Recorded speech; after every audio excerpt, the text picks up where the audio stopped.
show. And free speech. thank you for tuning in. Thank you for coming in. It's quite warm, and our makeup person took the night off. So, but this is the Free Speech Show, America's best conversation on the internet.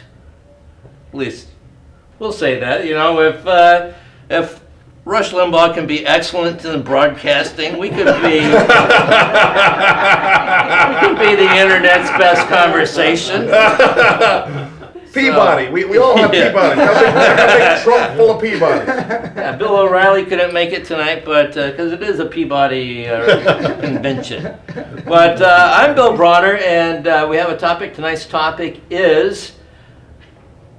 See, look at that, the suspense. Tonight's topic is corporate greed, government incompetence. Does the middle class stand a chance? And of course, assuming that we're the lefties we are, no. You know, let's just answer that up front. Not with these clowns.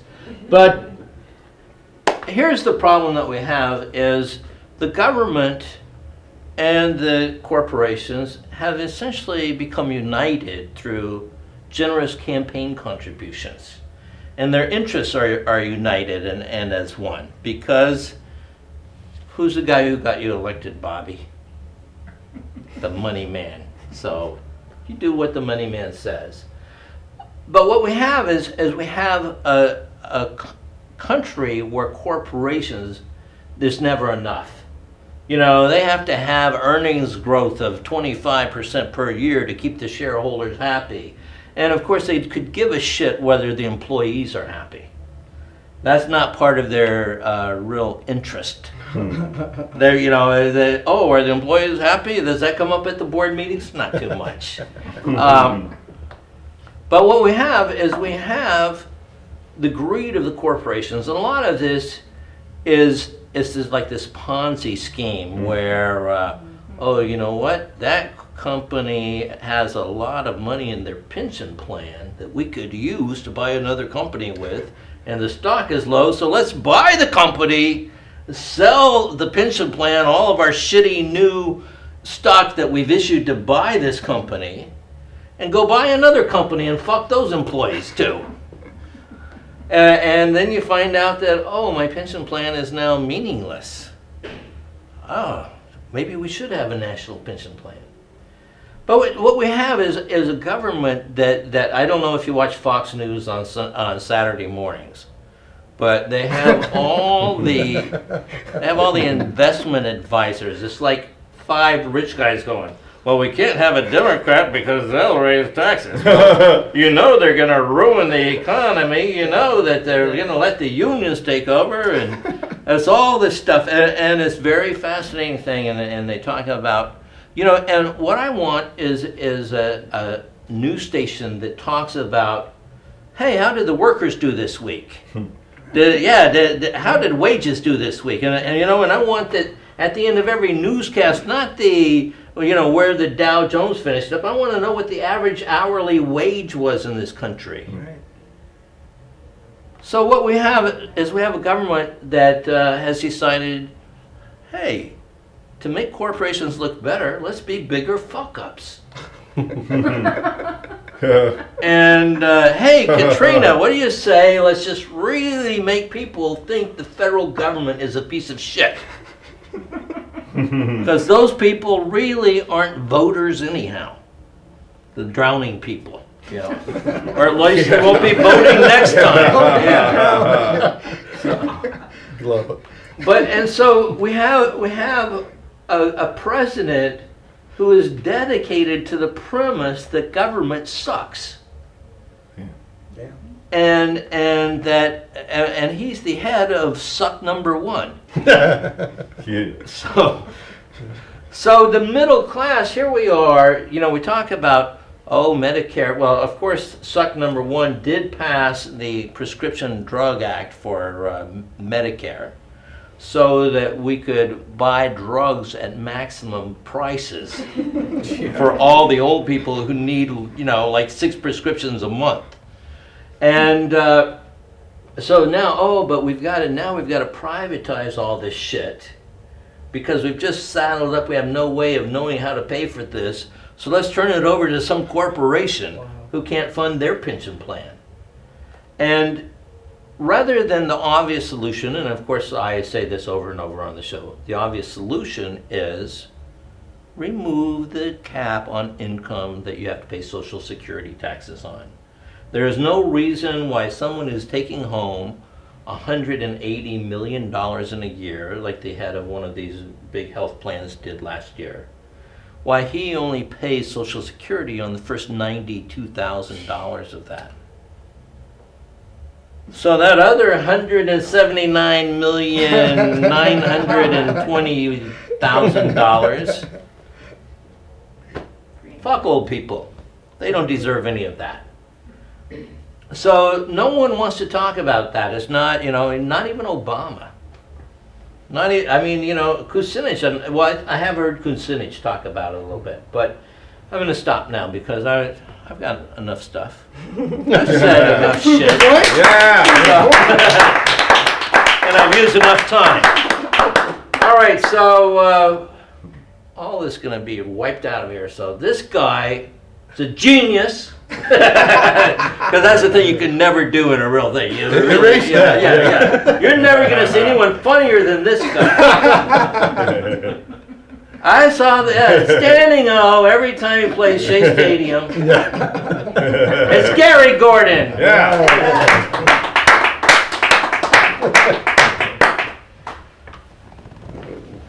Gary Guitar Gordon. Yeah. There you go.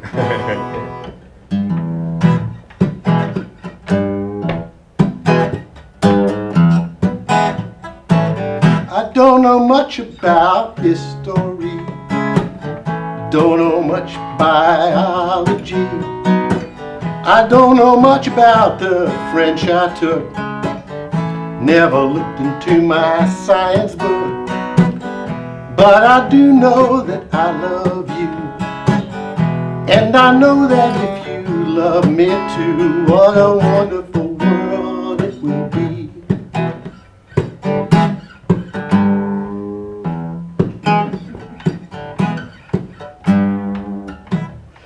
Okay, it would be a wonderful world if you love me, and I love you, but love doesn't get it all. We need health insurance. There's not a verse about health insurance in this song. This was written before health insurance became really expensive and really Sam Cooke didn't know. But I didn't want to talk about health insurance. Health insurance isn't really funny, unless you're Michael Moore. I saw the Simpsons movie, and it was great. I mean, he kills his wife, he leads the police on a slow-speed chase. He goes on trial for 9 months, then he's acquitted. They'll make a cartoon of anything. Incredible. No, I go to movies to escape the harsh realities of the cost of living and the projected increase in the cost of living. I go to movies where people rob things. I went and saw Ocean's 13 because I'd seen Ocean's 11 and 12, and we root for the crooks. We root for the crooks in movies like Ocean's 11, 12, and 13. We want them to get away with the money. Now, in real life, we don't usually root for the crooks. We weren't rooting for Kenny Lay, for example, with the Enron thing. I mean, maybe one guy in the back was, all right, go, Kenny. And what did Kenny do? Kenny, he was head of Enron. What did they make? They made Enrons. Enrons are a measure of bullshit. Because you go to the supplier and you say, hey, I can get them to pay you more for this. Then you go to the person who's on the receiving end, I can get you to pay less for this. And for that, you make a lot of money. And it's bullshit. It's all bullshit. But now we got this war. And a lot of people are evaluating this war as if it's a war. And I think that's incorrect. I think what you need to do is evaluate this war as if it's an entrepreneurial venture. And these people have really got it knocked. I mean, look at it. They've all made money on this. We might be losing the dollars that might be going into schools and hospitals, healthcare plans, everything else that we really need. Those aren't going to us. Those are going to Halliburton and all the other big corporations. It's all part of corporate greed. But is corporate greed really corporate greed? Well, it all depends on the stories that you believe. We were raised on 3 stories. We were raised on the imperial prosperity story, the imperial security story, and the imperial meaning story. The imperial prosperity story says for economic growth to occur, we need for there to be investors. And those investors need to make a reasonable return on their investment, so we need a wealthy investment class to make those investments, thereby differentiating people, setting up a class system, setting up a hierarchy, and if you're not part of the investment class, you have to hope that things trickle down. Now, then we bought into, or we're taught from day one, we're taught the imperial security story. There are enemies in the world. They hate us. We need a police force and a military, a strong police force and a military to defend ourselves. The third story, the imperial meaning story, there's 2 versions of that. There's the Bible version, which says God created us and he wants us to prosper and he favors wealthy people. This is where it departs from Jesus a little bit. But if he didn't favor rich people, he would do something to them, and he certainly doesn't. They seem to have everything. I mean, I know Jesus said that it's easier for a camel to get through the eye of a needle than for a rich man to get into heaven, but, you know, there's an asterisk. If you look closely, there's an asterisk there. Unless you make the right political contribution. That's all said. Unless the camel has $1 million. That's it. So, the other imperial meaning story, of course, is the one that says it's the scientific social Darwinism version of Darwinism. Matter is all that there is to reality. The strong survive. We should celebrate that. So we grow up on these stories. What are we going to do about that? We want to sit here and talk about how love is going to change everything. We want to talk about cooperation instead of competition. We want to talk about fairness instead of injustice. But we grow up on these stories. When you're 6th grade or 8th grade and you're taking the SAT, what happens? Farmer Jones goes to the market with his apples. It costs him a penny a piece to grow the apples and he sells them for 5 cents. That's profit. Okay, how much did he pay the workers? And where did they come from? And did they have to slip across the border? And are they or are they not taking jobs from anyone? I mean, it gets really... But we're taught these stories from the beginning. And I think what we need to do is change our attitude.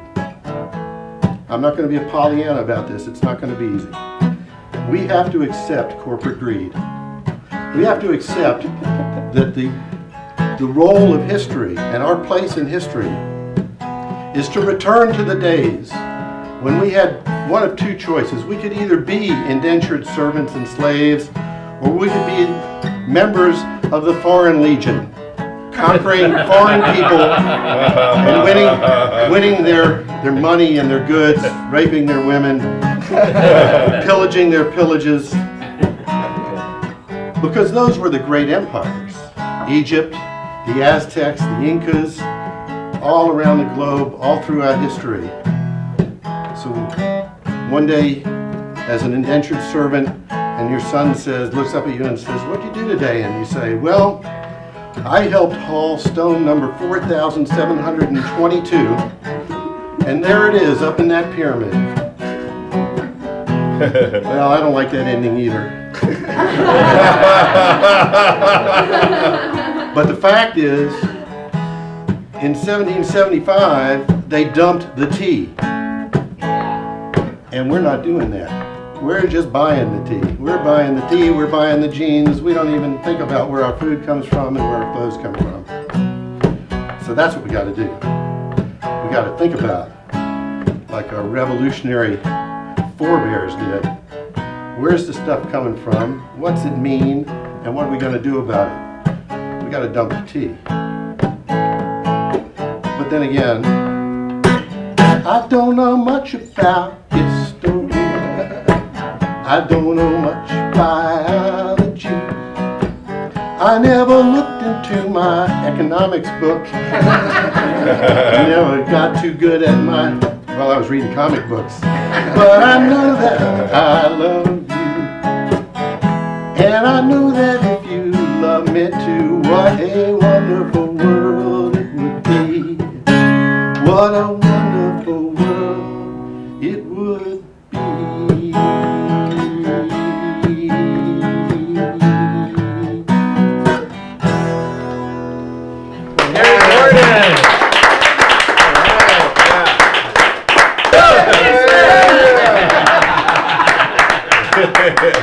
Man, I Out of know. nowhere. We all know that most crimes, maybe not most crimes, but the worst crimes are committed where? On the golf course. Just a little food for thought there. There's a great story in the paper this week. One of the county supervisors, Yvonne Braithwaite Burke, who represents some of the people of the great city of Watts, turns out that she's a county supervisor of that district, but she actually lives in Brentwood. And even an NBA ref is like, wait a minute, that's a foul. That's a foul. I mean, she's in Brentwood. The people she represents are in Watts. It's like 3 freeways and 4 area codes away. It's like to call their representative, it shows up on their phone bill when they call the representative. It's like 10 cents a minute to talk to Yvonne Braithwaite Burke, who I'm calling Yvonne Breakaway Burke from now on. I just don't get it. And then I'm reading this in Steve Lopez's column in the Los Angeles Times today. She gets a sweetheart deal where her husband gets appointed to the California Coastal Commission by Fabian Nunez, who's the state speaker, assembly speaker of the state legislature. And I researched, I don't know what the California Coastal Commission is, but the best that I could make up was that it's a commission where you just coast for life. Scratching people's backs, getting your back scratched. So anyways, so he appoints Yvonne Braithwaite Burke's husband to this commission, and in turn, a year earlier, Yvonne Breakaway Burke had given a $125,000 contract to Fabian Nunez's wife, because she was on the commission of the California Board of Air Quality Management or something like that. It's amazing how all the most competent people seem to know each other. Exactly. It's amazing, right? Skull and bones. So you got like 4 people who have made the income of like 30 people. And you ask if the middle class has a chance. And it makes it really hard to get it going if that's what you're up against. Again, the worst crimes are committed on the golf course. If you got Homeland Security and you just got them to like put little sensors or microphones from like each green to the next tee, you could probably uncover more crimes than like any van, in the hood doing a stakeout or something, like that. So if you want to uncover some fraud, and I'm talking about like more fraud than the transvestite parade on Castro Street. If you want to uncover some fraud, then you really need to be going out there to the golf courses. And the rich, there was a saying once, and it's that the pen is mightier than the sword. But I think the pen is mightier than the journalist pen. Because they're writing regulations and they're writing laws and they're funding these candidates to get these laws made that allow them to be able to make all this money. So in the case of this county supervisor, what you have is the nexus of where government incompetence actually meets greed. And that's what the corporations are looking for, is essentially incompetent, mediocre, George Bush type politicians, so that they can write the laws. And that's not incompetent. These corporations, the CEO of Humana, the president of Kaiser, that's not incompetence. That's a cynical, very dedicated approach to writing these laws in such a way that they are literally able to kill people and not get arrested for it.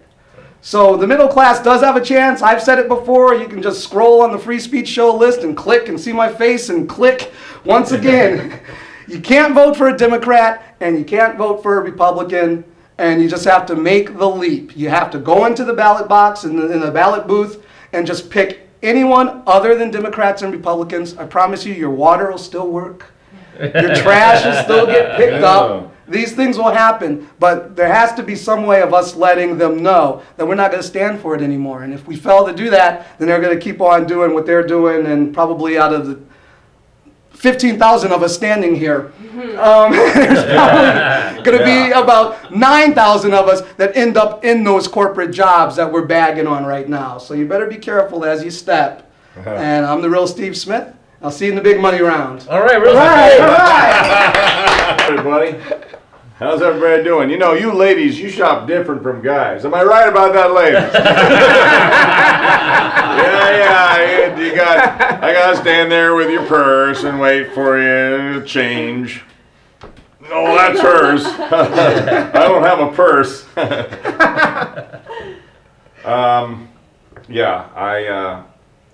I remember being hypnotized once, because this is all hypnosis. It's all hypnosis. We've all been bullshat into hating ourselves and the best parts of ourselves. I remember once being tricked into someone went, "Ooh, you're not going to live in the valley, are you?" And I went, "Oh, no, I'm going to live in the valley." Not once I saw that face on you, no. No way am I going there. Sorry, man. Yeah, so when will I get a good face out of you? Wilshire? Mid Wilshire? Mid Wilshire? Okay. Yeah, Hollywood. So, yeah, and we are looking for, it's really got to back away and start to question whose approval you really need these days, because there's a lot of people who we have sought the approval of who do not in any way know how to tell us what we're supposed to do next. And that's what's happened to the middle class. We've been put into jingling Las Vegas casino workplace, where we all just get shackled to a thing and throw way more into it than it ever pays us back, ever.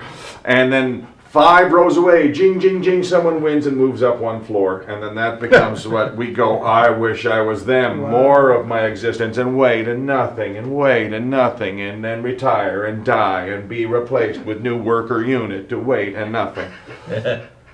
And then they give us nothing news to distract us. We always focus on celebrity news, someone else's life, and they always make them famous so you can pretend your life is their life. They always give us a famous person to build up and knock down, to hate and then wish we could replace.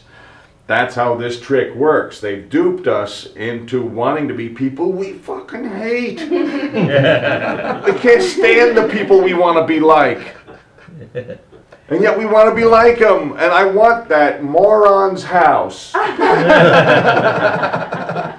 if it weren't for that moron, that'd be a great house. And then we ennoble, you know, like the only other thing you can do is a human has the trait that you can become proud of your one tooth. Yeah, but look how I shine my one tooth. Gleam. We can attach pride to the most miserable, screwed up of circumstances, and that is played on us all the time. You know, we're shown commercials where we're always castrated. You know, poor beep, bloop, beep, boop, guy trying to something. Beep, beep, beep, boop. Hi, I have a product from a corporation, and it'll save you because you're helpless. Here, infant, try this. Thanks. Wow, thanks, corporation. Oh, there it goes. I'm useless without, thank you, Corporation Corps. It's the same guy who came up with that ad, came up with a shepherd and lots of sheep in a painting for religion. It's the same exact guy. They're tricking the customer into seeing one human is way better than the other humans. And of all the things to symbolize and put onto someone else, a shepherd? Do you know what he does to sheep? That's what they're doing. They're fleecing us. They've made one person better than all the other people. That's what it comes down to. Your stuff made you better. So the richer you are, the better you are. You must be good at making money if you're rich. You know, like Paris Hilton. That's a hard-earned work ethic there. And so it is going to be time to be an artist again. And because that's who saved us in the Renaissance after the Dark Age, which this is, a very busy, brightly lit Dark Age. And so we're going to make a Renaissance, and it's made of artists, because artists make broke look sexy.